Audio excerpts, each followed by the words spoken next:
Today we had a meeting in Urban Hotel. We invited elders, professionals, business people, and area member of Parliament, Honorable Yusuf Hassan, the MCA Dabar, and all the stakeholders. And we had a lot of discussion, and we resolved in 5 points. One, we need to be united as a community.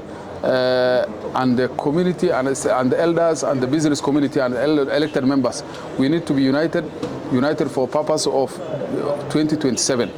Number two, we need to support our government in the development agenda they are doing, and also support two-term for the government, come 2027. Number three, we have resolved to ban all clan celebration within Eastleigh on come August 2020, August and all the year. That we do not need to celebrate clan flags within Eastleigh, because that one will show us disunity among ourselves. So we have said no celebration for clan-based flags in Eastleigh. Number four, we have resolved since 1st July is coming for the celebration of independence of Somalia federal government, we said celebration should be held in the designated area as directed by the ambassador of Somalia Republic or Somalia Federal Republic. It may be in KICC or a designated area, but there should be no celebration within the street of Eastleigh, because that one creates a lot of noise, a lot of people are sick, people want to sleep.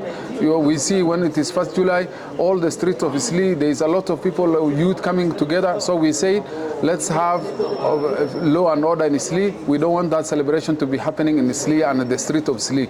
We want people, if they want to celebrate, we don't have problem. Let them celebrate in the designated area and do peacefully without interrupting the movement of other people. Number five, we have resolved that we need to register as a voters. More numbers of voters should be registered within Eastleigh and the Kamukunji as a whole, so that we can increase our numbers and show that unity come 2027 and support our government two-term agenda. The other issue, we request the IEBC to increase more voter registration, polling stations and voter registration place, so that our people can register easily, and also polling stations. Come 2027, we may have our people can easily vote. Then we can have more polling stations in Eastleigh, because the numbers we have are not enough. We request IEBC to increase that polling station.